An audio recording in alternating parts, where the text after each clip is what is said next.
জানান ঝুঁকি মোকাবেলায় ট্রাস্ট গঠনের কাজ চলছে। যে মানুষকে আশ্বস্ত করা যে সরকার এটা নিয়ে আসলে কাজ করছে, কারণ আমরা এই মিটিং এর পরে কিন্তু মাননীয় প্রধান উপদেষ্টা মহোদয় নিজে কয়েকজন বিশেষজ্ঞকে ডেকেছেন, উনি শুনবেন। ফলে আমাদের অ্যাসেসমেন্টের কাজটা আসলে বিশেষ নির্দেশের মাধ্যমে শুরু হয়ে যাওয়া উচিত। জনগণের প্রস্তুতির পাশাপাশি সরকারি যে বিভিন্ন প্রতিষ্ঠানগুলো আছে সেটার সমন্বয়ে এই নিয়েই আমরা কথা বলছি এবং এটাকে কার্যকর করার চেষ্টা করছি। চট্টগ্রামের কম্বলের গুদামে ভয়াবহ অগ্নিকাণ্ডের ঘটনা ঘটেছে। দুপুর 2:30টা নাগাদ নগরের কদমতলী পোড়া মসজিদ এলাকায় একটি বহুতল ভবনের 5ম তলায় হঠাৎ দাউ দাউ করে আগুন জ্বলে ওঠে। তীব্র ধোঁয়ায় আচ্ছন্ন হয়ে যায় চারপাশ। স্থানীয়রা নেভানোর চেষ্টা করে ব্যর্থ হয়। পরে আগুনের তীব্রতা আরও বেড়ে গেলে আগুন নিয়ন্ত্রণে ঘটনাস্থলে আসে ফায়ার সার্ভিসের 7টি ইউনিট। ভবনটি আগে ছিল গার্মেন্টস কারখানা, সম্প্রতি সেটি গুদাম হিসেবে ব্যবহৃত হচ্ছে। শীত মৌসুম উপলক্ষে গুদামটিতে বিপুল পরিমাণ কম্বল মজুদ ছিল। আগুন লাগার পর আশপাশের ভবনে আতঙ্ক ছড়িয়ে পড়ে, তবে অগ্নিকাণ্ডের কারণ ও ক্ষয়ক্ষতির পরিমাণ তাৎক্ষণিকভাবে জানা যায়নি।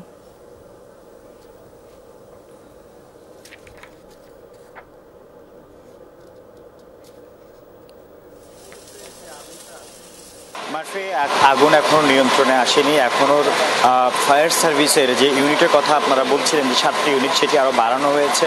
এখন 8টি ইউনিট এই জায়গাটিতে কাজ করছে। কদমতলীর এই যে চেয়ারম্যানগুলি, সেখানে আশপাশের যে মানুষ তারা বলছেন যে জোহর নামাজের পরপরই তারা হালকা ধোঁয়া বেরোতে দেখে সেখান থেকে।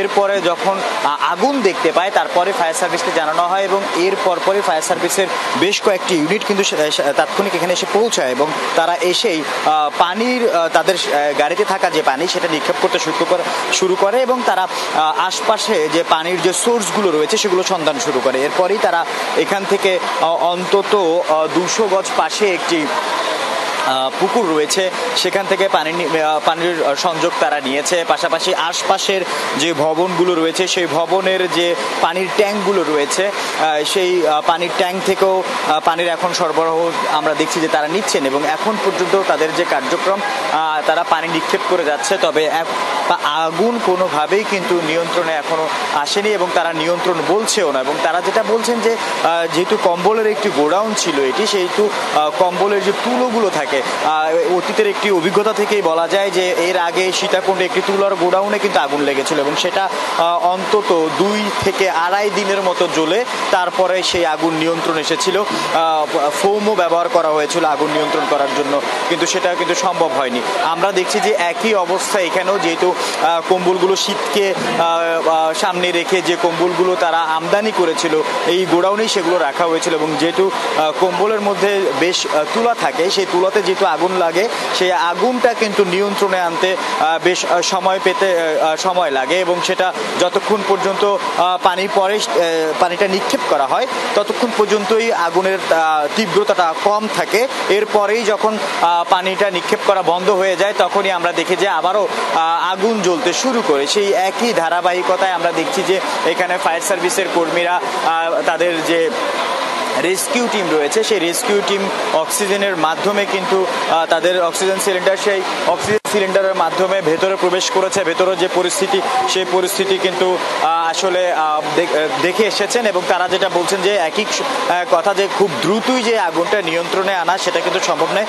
তারপরেও যেহেতু এখানে পরিমাণ এত বেশি নয় কম্বলের, তাই তারা চেষ্টা করছেন হয়তো এখন থেকে আরো 1 ঘন্টার মধ্যেই আগুন পুরোপুরি নিয়ন্ত্রণে আনতে পারবেন। তবে নির্বাপন নয়, সেই জন্য তাদের ভেতরে প্রবেশ করে কাজ করতে হবে, সেই অপেক্ষায় কিন্তু তারা আছেন। এরই মধ্যে তাদের বেশ কয়েকটি রেস্কিউ টিমে অক্সিজেন মাস্ক নিয়ে ভেতরে প্রবেশ করে সেই দৃশ্যগুলো দেখে চলে এসেছে। পরবর্তীতে আগুনটা নিয়ন্ত্রণে আসলে তারা আবারও ভেতরে প্রবেশ করে পুরোপুরি নির্বাপনের চেষ্টা করবে। মারফি, আলাদা দিনে নির্বাচন ও গণভোটের আয়োজন হলে সেটি হবে চ্যালেঞ্জিং। তাই নির্বাচন কমিশনকে একই দিনে নির্বাচন আর গণভোট করতে হবে এবং এটি যৌক্তিক বলে মনে করেন অর্থ উপদেষ্টা ডক্টর সালেউদ্দিন আহমেদ।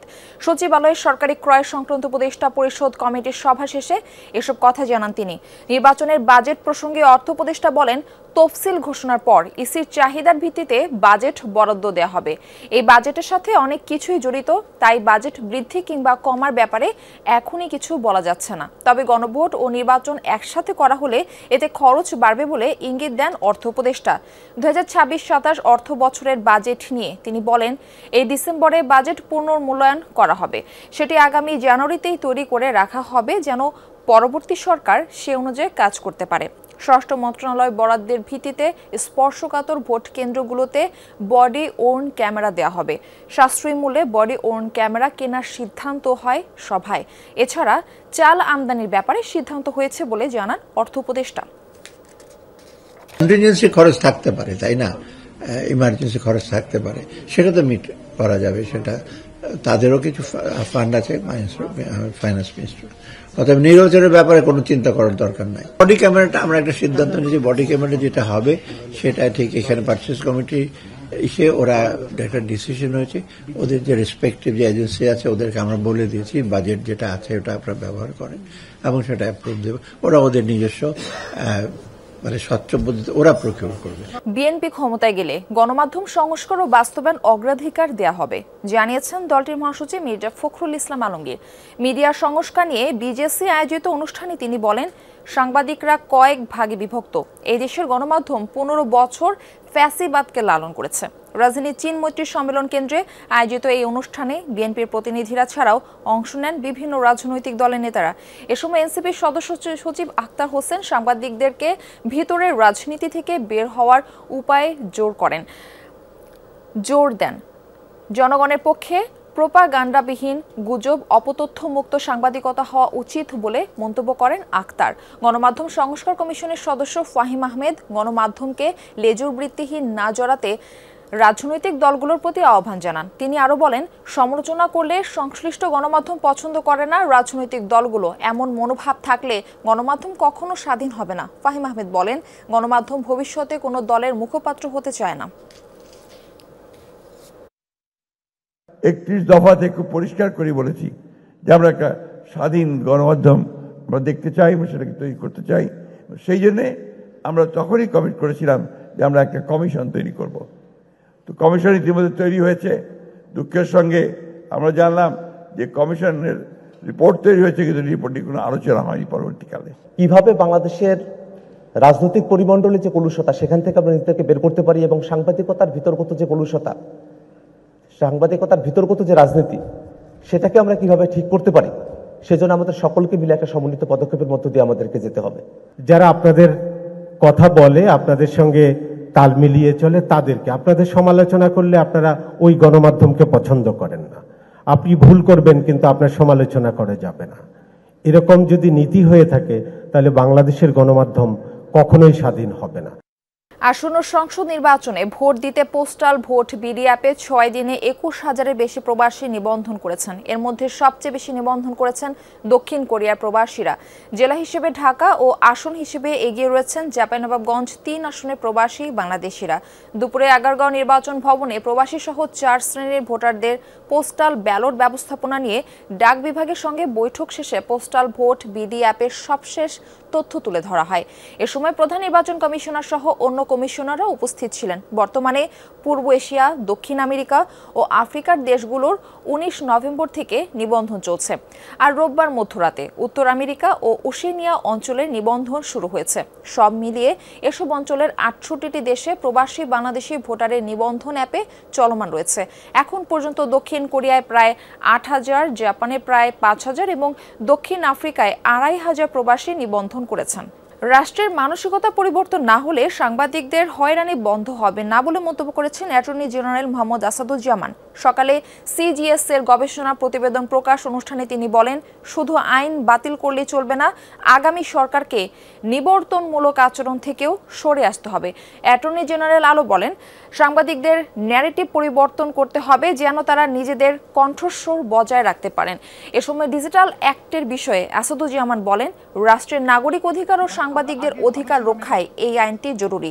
ভয়ের সংস্কৃতি যেন দেশে আর ফিরে না আসে, সে কারণেও আইনটি প্রয়োজন। অনুষ্ঠানে সুপ্রিম কোর্টের সিনিয়র আইনজীবী ব্যারিস্টার সারা হোসেন সাংবাদিকদের মত প্রকাশের স্বাধীনতা কতটা সুরক্ষিত তা নিয়ে প্রশ্ন তোলেন।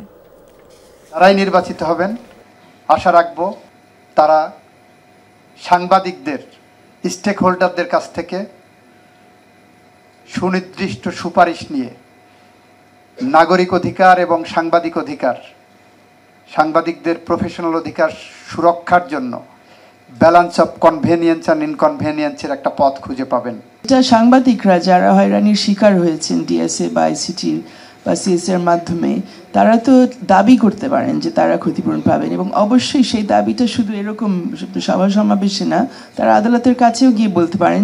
প্রধান উপদেষ্টা ডক্টর মোহাম্মদ ইউনূস ফেব্রুয়ারির প্রথমার্ধে অনুষ্ঠিত হতে যাওয়া জাতীয় সংসদ নির্বাচনে কমনওয়েলথের পুনঃসমর্থন চেয়েছেন।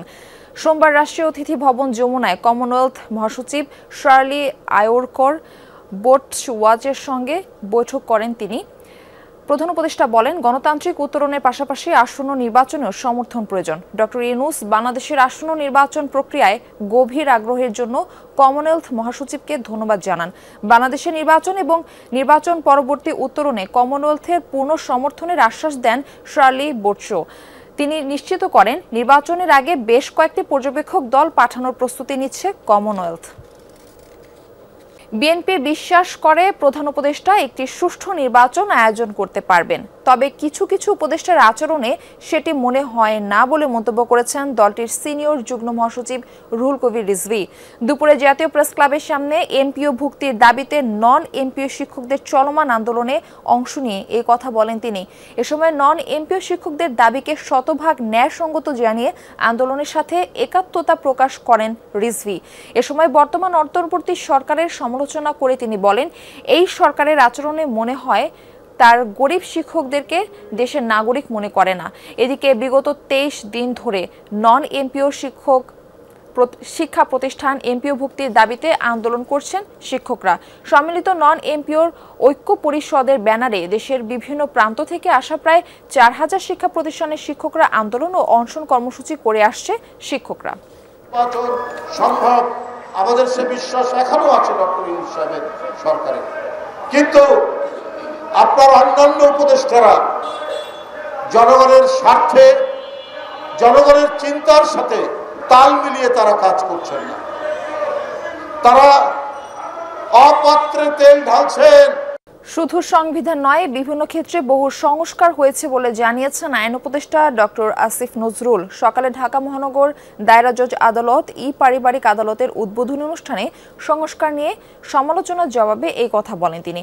আইন উপদেষ্টা বলেন, অতিরিক্ত সংস্কার করতে গিয়ে রাষ্ট্র কাঠামো যেন দুর্বল না হয় সেদিকেও খেয়াল রাখতে হবে।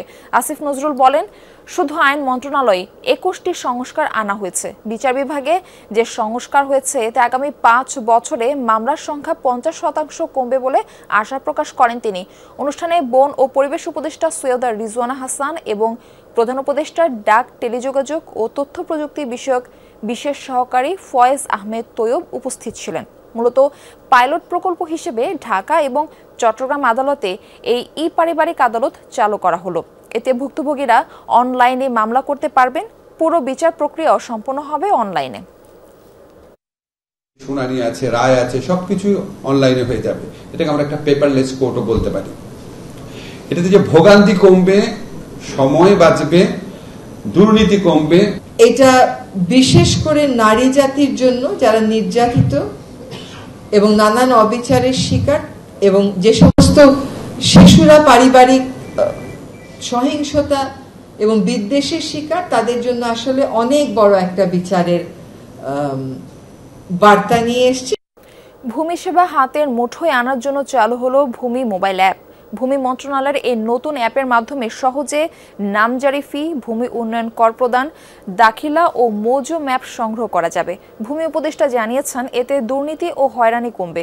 আর ভূমি সচিব জানিয়েছেন, হয়রানি কমাতে সারা দেশের ভূমি সেবা সিস্টেমে শতভাগ খতিয়ান ও হোল্ডিং এন্ট্রি করার কাজও শুরু হয়েছে। ভূমি অফিসে দুর্নীতি ও অনিয়মের অভিযোগ দীর্ঘদিনের। এ অবস্থা থেকে বের হতে ভূমি সেবা সহজ করতে অনলাইনে নামজারি, ভূমিকর চালু হয়েছে বেশ কয়েক বছর, কিন্তু কোথাও কোথাও সমস্যা এখনো থেকে গেছে। আমার কাছে একজন লোক এসেছিলেন, আমার 41 বছর আগে একটা উপজেলা যখন আমি ইউএনও ছিলাম তখনকার সম্পর্ক ধরে এসেছিলেন। অত্যন্ত সাধারণ মানুষ। সেই ট্রাইব্যুনালে মামলায় তারা পেয়েছে, অ্যাপিল ট্রাইব্যুনাল হয়েছে, অ্যাপিল ট্রাইব্যুনালে তারা পেয়েছে। তখন যখন নামজারির আবেদন করেছে অ্যাসিল্যান্ডের কাছে, অ্যাসিল্যান্ড সংশ্লিষ্ট জেলা প্রশাসকের কাছে পাঠিয়েছে। ওইখানে সরকারি কৌশলীর আইনগত পরামর্শ নিয়ে এসিল্যান্ডকে নির্দেশনা দেওয়া হয়েছে এই জমিটার নামজারি করা হোক। পরে আছে ৫-৬ মাস নামজারি করা হচ্ছে না, তাইলে এটা উপদেষ্টা পর্যায়ে আসতে হবে কেন? উপদেষ্টা পর্যায়ে এখানে আসতে পারে কয়জন এই দেশের? এ ধরনের হয়রানি কমাতে ভূমি মন্ত্রণালয় সারা দেশে দ্বিতীয় প্রজন্মের স্বয়ংক্রিয় নামজারি পদ্ধতি ও ভূমি সেবা মোবাইল অ্যাপ চালু করেছে। এর উদ্বোধন হলো ভূমি ভবনে। এর মাধ্যমে সেবা প্রত্যাশীদের নির্ভরতা কমবে ভূমি কর্মকর্তাদের ওপর। অনলাইনে নামজারি হওয়ার সাথে সাথে আগের মালিকের খতিয়ান থেকে জমি কর্তন হয়ে নতুন মালিকের খতিয়ানে যুক্ত হবে। এতে জালিয়াতির মাধ্যমে একই জমি বারবার বিক্রির সুযোগ বন্ধ হবে। আবার নামজারির সাথে সাথে স্বয়ংক্রিয়ভাবে হোল্ডিং তৈরি হওয়ায় ভূমি অফিসে ধর্ণা দিতে হবে না। অনলাইনে নতুন চালু করা ভূমি অ্যাপের মাধ্যমে ভূমি উন্নয়ন কর দেয়া যাবে। দাখিলা সংগ্রহ, নামজারি ফি, খতিয়ানের সার্টিফাইড কপি ও মৌজা ম্যাপ সংগ্রহ করা যাবে। এতে দুর্নীতি ও হয়রানি অনেক কমে যাবে বলে আশাবাদী ভূমি মন্ত্রণালয়।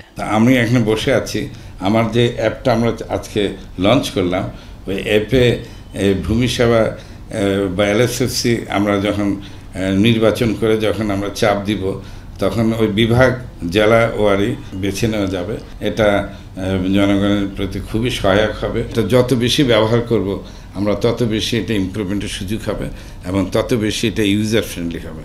ভূমি মন্ত্রণালয় UNDPর সহায়তায় সারা দেশে ভূমি সেবা সিস্টেমে শতভাগ খতিয়ান ও হোল্ডিং এন্ট্রি করা এবং ভুল সংশোধনের কাজও শুরু করেছে। এর আওতায় প্রথম জেলা হিসেবে জয়পুরহাটের শতভাগ খতিয়ান ও হোল্ডিংয়ের নির্ভুল তথ্য অনলাইনে উন্মুক্ত করা হয়েছে। দিন শেষে আমরা একটা পেপারলেস ভূমি ব্যবস্থাপনার স্বপ্ন দেখি। যেদিন পেপারলেস ভূমি ব্যবস্থাপনা মাঠ প্রশাসন থেকে শুরু করে ঢাকার অফিস পর্যন্ত বাস্তবায়িত হবে, সেদিন আমাদের দেশের মানুষের সত্যিকার হয়রানি অবসান হবে। ভূমি সেবা সহজ ও জনগণের দোরগোড়ায় পৌঁছে দেওয়ার কৃতিত্বের জন্য ভূমি ব্যবস্থাপনার সাথে জড়িত বিভিন্ন পর্যায়ের 58 জন কর্মকর্তাকে ভূমি পুরস্কার দিয়েছে মন্ত্রণালয়। আমরা অটোমেটেড ভূমি সেবা বলছি। আলমগীর স্বপন, যমুনা নিউজ, ঢাকা। মহিলা ও শিশু বিষয়ক মন্ত্রণালয়ের অবকাঠামোগত পরিবর্তন না হলে সহিংসতার বিরুদ্ধে সুদৃঢ় অবস্থান নেওয়া সম্ভব হবে না, এই কথা বলেছেন উপদেষ্টা শারমিন এস মুর্শিদ। সকালে সচিবালয়ে আন্তর্জাতিক নারী নির্যাতন প্রতিরোধ পক্ষ 2025 উদযাপন উপলক্ষে আয়োজিত সংবাদ সম্মেলনে এই মন্তব্য করেন তিনি। বলেন, বিগত ফ্যাসিস্ট সরকার যেভাবে অবকাঠামো ধ্বংস করেছে তা 1 বছরে পুনর্গঠন সম্ভব নয়, এমন কিছু প্রত্যাশা করাও অন্যায় বলে দাবি করেন তিনি। উপজেলা ও ইউনিয়নে মন্ত্রণালয়ের কোনো কাঠামো নেই, তাই সেসব জায়গায় নারী ও শিশু সহিংসতার বিরুদ্ধে অবস্থান নিতে চাইলে মন্ত্রণালয়কে বর্ধিত করতে হবে বলে জানান উপদেষ্টা। আন্তর্জাতিক নারী নির্যাতন প্রতিরোধ পক্ষ উপলক্ষে কাল থেকে 10 ডিসেম্বর পর্যন্ত 16 দিন ব্যাপী নানা কার্যক্রম পালিত হবে। পরিবর্তন ঘটানোর জন্য পলিসি মেকিং এ উদ্যোগগুলো যা নেওয়ার সেইটুকু আমি আশা করছি কমপ্লিট করে আমি এখান থেকে বিদায় হব। এবং নারী ও শিশু মন্ত্রণালয়ের গুরু দায়িত্ব হচ্ছে এটাকে রক্ষা করা, মনিটর করা। মারা গেছেন ভারতের কিংবদন্তি অভিনেতা ধর্মেন্দ্র। সোমবার তার মৃত্যুর খবর জানায় ভারতের বিভিন্ন গণমাধ্যম। লিভার, কিডনির পাশাপাশি শ্বাসকষ্টজনিত বিভিন্ন সমস্যায় দীর্ঘদিন ভুগছিলেন তিনি। ধর্মেন্দ্রর প্রয়াণে শোকের কালো ছায়া নেমে এসেছে বলিউড পাড়ায়। শোক প্রকাশ করেছেন বহু বলিউড তারকারা। এরই মধ্যে শোক জানিয়েছে ভারতীয় কেন্দ্রীয় এবং বিভিন্ন রাজ্যের সরকার প্রধানরা। তার হাত ধরেই রোমান্টিকতার পাশাপাশি অ্যাকশন দৃশ্যে নতুনত্ব আসে বলিউডে। পর্দায় বলিষ্ঠ এবং পৌরুষদীপ্ত উপস্থিতির কারণে বলিউডের হি ম্যান হিসেবে তকমা পান ধর্মেন্দ্র। তার অভিনীত সিনেমা শোলে ভারতীয় সিনেমার ইতিহাসের মোড় ঘুরিয়ে দেয়। এর পাশাপাশি শোলা और শবনম, সত্যকামের মতো সিনেমায় অভিনয় করে আলোড়ন তোলেন তিনি।